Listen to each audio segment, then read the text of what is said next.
Indian news analysis के एक नए एपिसोड में आपका स्वागत है। और आज के अपने इस वीडियो में हम बात करने वाले हैं भारतीय वायुसेना और भारतीय नौसेना के फाइटर एयरक्राफ्ट प्रोग्राम के बारे में। दोस्तों, आपको पता है कि पिछले कुछ हफ्तों से लगातार जो एयरक्राफ्ट पे अपडेट है वो एक के बाद एक सामने आ रही हैं। वहीं भारतीय वायुसेना के पूर्व वायुसेना प्रमुख जो हैं उनके बयान भी इस समय काफ़ी ज़्यादा चौंकाने वाले हैं।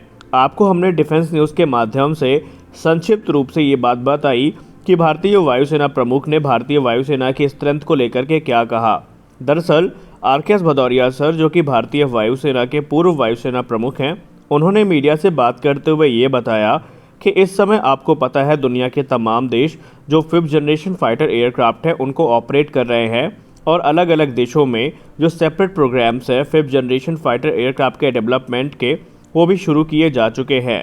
लेकिन आपको जान के यहाँ पर ताज्जुब होगा कि भारत जो स्टेल्थ फाइटर बना रहा है वो दुनिया के मौजूदा किसी भी 5th जनरेशन फाइटर एयरक्राफ्ट से काफ़ी ज़्यादा एडवांस होने वाला है। उन्होंने कहा कि भारत का जो advance medium combat aircraft development program है वो काफ़ी तेज़ी के साथ आगे बढ़ रहा है और ये एयरक्राफ्ट जब बन के तैयार होगा तो ये अपने कंपटीशन में आने वाले किसी भी फाइटर जेट की तुलना में ज़्यादा घातक होगा। जैसे कि इस समय अमेरिका F-22 रैप्टर और F-35 लाइटनिंग 2 को ऑपरेट करता है, उसी प्रकार चाइना चेंगडू J-20 और जो J-31 और J-35 जैसे एयरक्राफ्ट है इनका विकास आगे कर रहा है, इनको ऑपरेट करने वाला है। और रशिया Su-57 को ऑपरेट कर रहा है। उसी प्रकार भारत भी अपने एडवांस मीडियम कॉम्बैट एयरक्राफ्ट को विकसित कर रहा है और ऑपरेट करेगा एक बड़ी संख्या में। साथ ही साथ उन्होंने ये भी कहा कि हमारा 5th जनरेशन फाइटर एयरक्राफ्ट कुछ ऐसी टेक्नोलॉजीज़ को शेयर करेगा जो अभी मौजूदा 5th जनरेशन फाइटर एयरक्राफ्ट में देखने को नहीं मिलती हैं। हालांकि एमका का जो मार्क 1 वेरिएंट आएगा वो एक 4.5++ जनरेशन का एयरक्राफ्ट होगा। उसका कारण है उनके डिज़ाइन लिमिटेशंस और कुछ और भी अलग अलग कारण हैं जिनको हमने पहले भी डिस्कस किया हुआ है। लेकिन जो मार्क 2 वेरिएंट आएगा वो एक पूरी तरीके से स्टेल्थ फाइटर होगा और एक कह सकते हैं डेडिकेटेड स्टेल्थ फाइटर होगा जिसमें वो सारी खूबियां होंगी जो उन्नत 5th जनरेशन फाइटर एयरक्राफ्ट में होनी चाहिए। साथ ही साथ उन्होंने ये भी कहा कि आपने सुना काफ़ी लंबे समय से ये बातचीत कि भारत को अलग अलग 5th generation fighter aircraft offer किए जा रहे हैं, खासकर रशिया का Su-57। तो आपको हम बताना चाहेंगे कि इंडियन एयरफोर्स का अभी ऐसा कोई भी प्लान नहीं है कि वो किसी विदेशी फाइटर एयरक्राफ्ट को खरीदे। और उन्होंने ये भी कहा कि advance medium combat aircraft program जिस रफ्तार से आगे बढ़ रहा है उसको देख करके हम ये कह सकते हैं निश्चित रूप से कि अब भारत रशिया के Su-57 पे नहीं जाने वाला है और ना ही कोई दूसरा फाइटर एयरक्राफ्ट प्रोग्राम ऐसा है जिसको इंडियन एयरफोर्स ज्वाइन करेगी, बल्कि Bharat advance medium combat aircraft को लेकर के प्रतिबद्ध है और हमने अपनी प्रतिबद्धता को समय समय पर साबित भी किया है। और यही बात उन्होंने 4 अक्टूबर को भी कही थी लास्ट ईयर, जब उन्होंने कहा था कि भारतीय वायुसेना का प्लान इस समय सिर्फ स्वदेशी फाइटर एयरक्राफ्ट को अपने बेड़े में शामिल करना है। रही बात 5th जनरेशन फाइटर एयरक्राफ्ट की, तो इंडिया किसी भी दूसरे foreign 5th generation fighter aircraft पे नहीं जाएगा।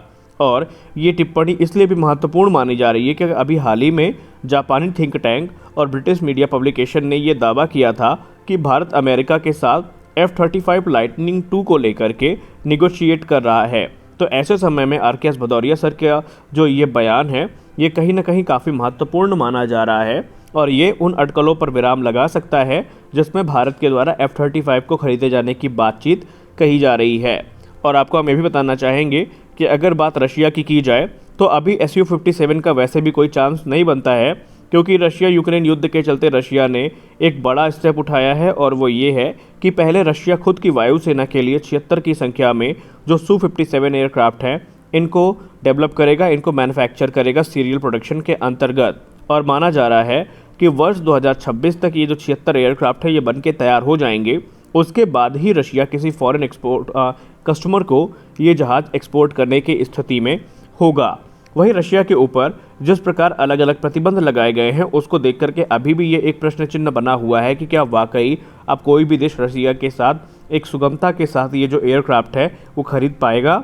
वहीं आर.के.एस. भदौरिया सर के बयान में एक बड़ी चीज़ पता चली। उन्होंने कहा कि एडवांस मीडियम कॉम्बैट एयरक्राफ्ट का डेवलपमेंट फिलहाल इंडियन एयरफोर्स की रिक्वायरमेंट को ध्यान में रख करके किया जा रहा है, लेकिन उन्होंने ये भी कहा कि आने वाले समय में आपको एक ऑल वेदर मल्टी रोल एमका का नेवल वेरिएंट भी दिखाई पड़ सकता है। जी हाँ, इंडियन नेवी के लिए भी जो ट्विन इंजन के स्टेल्थ फाइटर्स हैं वो विकसित किए जा सकते हैं, ऐसा उनका दावा है। और उन्होंने ये भी कहा है कि इंडियन नेवी जो अभी MiG-29K को ऑपरेट करती है वो बहुत जल्द 5th जनरेशन फाइटर एयरक्राफ्ट को भी ऑपरेट करेगी। और इस चीज़ का उन्होंने कहा कि जो आप डेवलपमेंट के बारे में सोच रहे हैं TEDBF के, तो TEDBF प्रोग्राम और ये 5th generation fighter aircraft program navy के लिए पूरे अलग होंगे और मुमकिन है कि एमका को ही एक नेवल वेरिएंट में तैयार किया जाएगा। हालांकि एमका को नेवल वेरिएंट में तैयार किए जाने में बहुत सारी डिज़ाइन कॉम्प्लेक्सिटीज़ हैं, इनके स्टेल्थ से कॉम्प्रोमाइज़ करना पड़ सकता है। तो ये देखना काफ़ी इंटरेस्टिंग होगा कि कैसे इंडियन नेवी के लिए जो आडा है यानी एरोनॉटिकल डेवलपमेंट एजेंसी है वो काम करती है और किस प्रकार के उन्नत स्टेल्थ फाइटर जो है वो नेवी के लिए विकसित किया जा सकता है।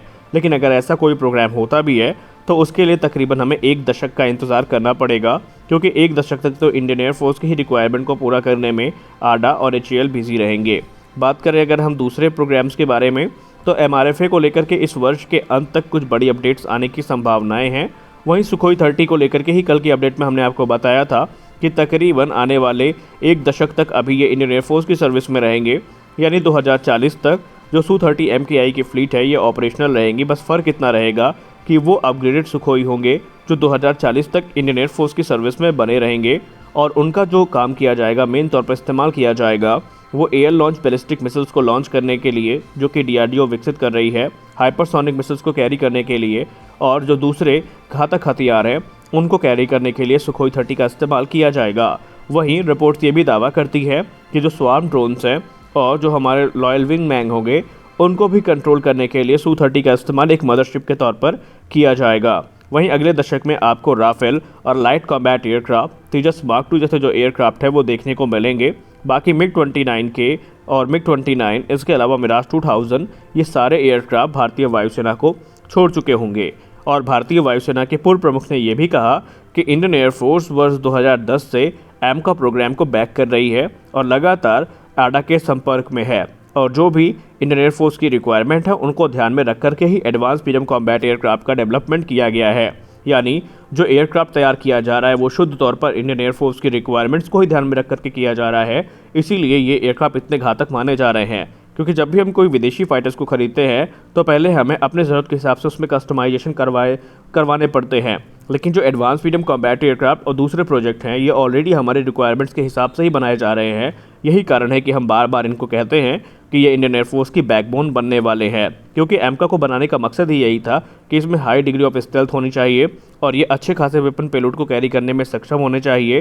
फिर चाहे वो इंटरनल पेलोड हो या फिर एक्सटर्नल पेलोड हो, इनकी इंटरनल फ्यूल कैपेसिटी अच्छी होनी चाहिए, ये सुपर क्रूज करने में सक्षम होने चाहिए, इनका एयर टू एयर और एयर टू ग्राउंड जो अटैक कैपेबिलिटी है वो भी दूसरे एयरक्राफ्ट की तुलना में काफ़ी अच्छी होनी चाहिए। और मुझे ये बताते हुए खुशी हो रही है कि हमारा एमका ना सिर्फ इन ज़रूरतों को पूरा करेगा बल्कि ये इसकी जो मनोवरबिलिटी है वो भी काफ़ी सुपीरियर होगी दूसरे एयरक्राफ्ट की तुलना में।